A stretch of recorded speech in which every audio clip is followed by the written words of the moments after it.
पाक भारत फौजी तनाज़े के बाद दोनों ममालिक के वुज़राए दिफा के दरमियान पहली बिलमुशाफा मुलाकात का इम्कान है।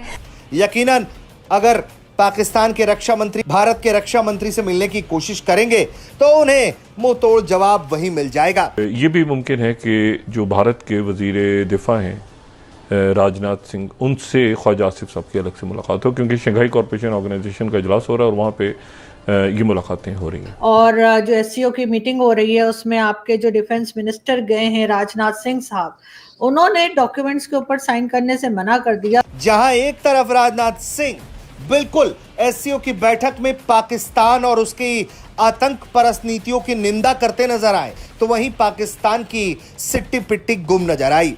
लेकिन कुछ चीज़ें ऐसी हैं कि शायद इसका मौका, अगर मैं पर्सनली टोटल हालात का अगर एनालिसिस करूं तो उसमें ऐसा नहीं लगता कि ख्वाजा आसिफ या डिफेंस मिनिस्टर की मुलाकात हो सकती है। तो मैं समझता हूं कि रक्षा मंत्री राजनाथ सिंह जी ने अगर दस्तखत नहीं बनाए, जो बिल्कुल एक मुनासिब कदम था। बैठक में जब राजनाथ सिंह आतंकवाद के मुद्दे पर बोल रहे थे, उस वक्त पाकिस्तान के रक्षा मंत्री ख्वाजा आसिफ भी मौजूद थे। ऑपरेशन सिंदूर के बाद ये पहली बार है जब सब आमने सामने बैठे हुए हैं। क्या कहते हैं?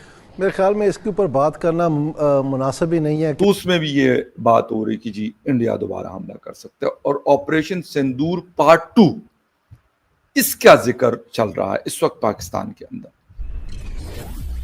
हेलो फ्रेंड्स, जय हिंद। हिंदुस्तान स्पेशल में आपका स्वागत है दोस्तों। जैसा कि दोस्तों आपने क्लिप में देखा, भारत और पाकिस्तान के रक्षा मंत्री एक ही मंच पर थे, लेकिन इस दौरान भारत के रक्षा मंत्री राजनाथ सिंह ने पाकिस्तानी रक्षा मंत्री को पूरी तरह से इग्नोर कर दिया। उन्होंने पलट कर भी ख्वाजा आसिफ की तरफ नहीं देखा। मीटिंग हॉल में भारत और पाकिस्तानी रक्षा मंत्रियों ने अलग अलग एंट्री ली और सदस्य देशों के ग्रुप फोटो सेशन में शामिल हुए, लेकिन राजनाथ सिंह ने ख्वाजा आसिफ को पूरी तरह से इग्नोर कर दिया। यहाँ तक के दोनों नेताओं ने एक दूसरे को कोई औपचारिक अभिवादन भी नहीं किया। मेजबान देश चीन के रक्षा मंत्री डोंग जुन ने मीटिंग हॉल में राजनाथ सिंह का स्वागत किया। इस दौरान राजनाथ सिंह ने रूस के रक्षा मंत्री आंद्रे बेलोसोव से मुलाकात की। रक्षा मंत्री ने बेलारूस के अपने समकक्ष विक्टर क्रेनिन से द्विपक्षीय वार्ता भी की, जिसमें रक्षा और सुरक्षा सहयोग बढ़ाने पर चर्चा हुई। पूरे हाल में पाकिस्तानी रक्षा मंत्री ख्वाजा आसिफ अलग थलग नजर आए और उन्हें अकेले अपने डेलीगेशन के साथ खड़े देखा गया। भारत और पाकिस्तानी रक्षा मंत्रियों के बीच पहले से कोई मुलाकात का कार्यक्रम भी तय नहीं था। और जो एससीओ की मीटिंग हो रही है उसमें आपके जो डिफेंस मिनिस्टर गए हैं राजनाथ सिंह साहब, उन्होंने डॉक्यूमेंट्स के ऊपर साइन करने से मना कर दिया, क्योंकि जो पिलग्राम अटैक हुआ था उसके ऊपर आप जानते हैं कि दोनों कंट्रीज में बहुत टेंशन रही, अटैक वगैरह भी किए गए, उसका जिक्र उसमें नहीं था, जबकि बलूचिस्तान का जिक्र था। आपके ख्याल से ये गलती से रह गया है लिखना उसके अंदर टेरर अटैक जो कश्मीर का था, या आपको लग रहा है कि जो एससीओ के मेंबर्स हैं या जो भी ये इसके जिम्मेदार हैं, जो ये डॉक्यूमेंट्स बनाते हैं, उन्होंने खुद नहीं लिखा? आरजू साहिबा, इसमें कोई चीज गलती नहीं होती। इसमें बड़े ज़हीन और बहुत ही पहुंचे हुए लोग हजरात रहते हैं जो एक एक लफ्ज और एक एक कॉमा फुल स्टॉप को ड्राफ्ट करते हैं। यहाँ कोई गलती की गुंजाइश नहीं है। बलूचिस्तान को रखा और पहलगाम को गायब किया, ये इत्तेफाकन थोड़ी हुआ है, और अगर इत्तेफाकन हुआ तो ये हुस्न इत्तेफाक है। लेकिन मैं अपने तजुर्बे से कह सकता हूं कि यहाँ पर बड़े ही जिन्होंने दुनिया देख ली है, तजुर्बेकार लोग हैं, यहाँ पर एक एक चीज सोच समझ करके। और राजनाथ सिंह हमारे यूनियन रक्षा मंत्री, जो रक्षा मंत्री हैं, उन्होंने अगर साइन नहीं किया तो ऐसा पहली बार नहीं हुआ। इसके पहले भी 2023 में आरजू साहिबा, जब चीन का बेल्ट एंड रोड इनिशिएटिव के ऊपर कोई तस्करा हुआ था, तब भी राजनाथ सिंह ने साइन नहीं किया था, और इसके तमाम फायदे भी हुए हैं। लेकिन आज के अगर दौर में देखें कि पहलगाम में 22 अप्रैल इसी साल जिस तरीके से 26 हिंदुस्तानी शहरियों को कत्ल किया गया था, बेरहमी से किया गया था, जाति और मजहब देख करके किया गया था, फुटप्रिंट बिल्कुल लश्कर तैयबा के मोडस ऑपरेंडाई की तरह थे। और जब लश्कर तैयबा का नाम खुल के आ रहा है और हिंदुस्तान का साफ इल्जाम ही नहीं, और अब तो बिल्कुल ऐसे सबूत हैं जिसको कि नकारा नहीं जा सकता है, तो आरजू साहिबा इसका तस्करा होना चाहिए था। और उन हालात में जबकि बलूचिस्तान के बारे में इतनी लंबी चौड़ी इसमें जो जिक्र और तफसील से बयानात किए गए थे, तो कम से कम इतनी तो ये तो मामला तरोताज़ा है, इसको और लिखना चाहिए था। ऑलमोस्ट हम लोगों के दोनों मुल्कों के बीच में एक जंग छिड़ा, और जंग छिड़ने की ऐसी इस तरीके की ये जो 10 मुल्कों का एक एसोसिएशन है, शंघाई कोऑपरेशन ऑर्गेनाइजेशन, इसमें अगर आप देखें इससे ये आया था कि सोशलॉजिकल, इकोनॉमिक, ज्योग्राफिकल, पॉलिटिकल और डिफेंस का एक मसौदा था।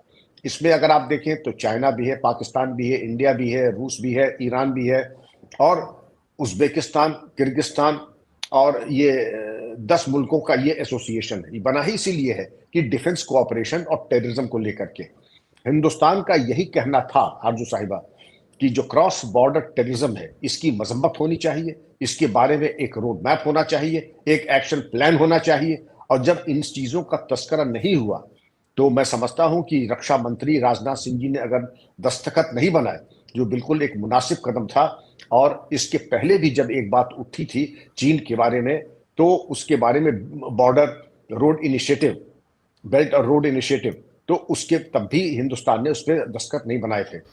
तो इसके बाद ये पहला मौका है कि एक ही जगह दोनों कंट्रीज के डिफेंस मिनिस्टर जो हैं वो इकट्ठे हो रहे हैं। अच्छा, कुछ लोग ये कह रहे हैं कि शायद ऐसा भी पॉसिबल है कि दोनों के दरमियान कोई बातचीत भी हो जाए, लेकिन कुछ चीज़ें ऐसी हैं कि शायद इसका मौका, अगर मैं पर्सनली टोटल हालात का अगर एनालिसिस करूं तो उसमें ऐसा नहीं लगता कि ख्वाजा आसिफ या डिफेंस मिनिस्टर की मुलाकात हो सकती है। नामुमकिन नहीं है कोई चीज़ भी, लेकिन इस वक्त अगर हम देखें पाकिस्तान में क्या बातें हो रही, पाकिस्तान में ये बातें हो रही हैं कि जी इंडिया दोबारा पाकिस्तान पे हमला कर सकता है। आप अगर इस वक्त नेशनल मीडिया का जो प्राइम टाइम के शोज देखें, यही बातें चल रही हैं। आप मुख्तलिफ जो कुछ ऐसा मीडिया भी बनाया गया है जिसको कंट्रोल किया जाता है इस्टेब्लिशमेंट वगैरह की तरफ से, मुख्तलिफ सोशल मीडिया प्लेटफॉर्म्स हैं, उन्होंने अपने सेटअप्स बड़े बड़े बनाए हुए हैं, काफ़ी बड़े सेटअप्स बनाए हुए, तो उसमें भी ये बात हो रही कि जी इंडिया दोबारा हमला कर सकता है। और ऑपरेशन सिंदूर पार्ट 2, इसका जिक्र चल रहा है इस वक्त पाकिस्तान के अंदर।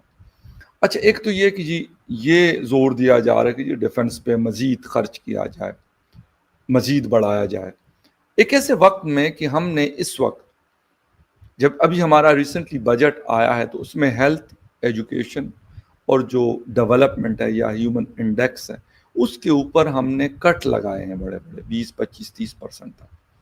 यानी इस वक्त, और ऐसे वक्त में कहा जा रहा है कि जी ये पैसा बढ़ा दिया जाए या मज़ीद चीज़ें जो है वो लाई जाएं, क्योंकि ये ख़तरा मौजूद है। मैं ये नहीं कहता कि इंडिया पाकिस्तान का कभी ख़तरा होता है या कभी ख़तरा नहीं होता, दोनों चीज़ें होती हैं, सेम टाइम में दोनों चीज़ें होती हैं। अभी जब पहलगाम हुआ या पहलगाम से पहले भी एक दूसरे के खिलाफ बयानात चल रहे होते थे, लेकिन जब पहलगाम हुआ तो उसके बाद एक जैसे आग भड़क उठी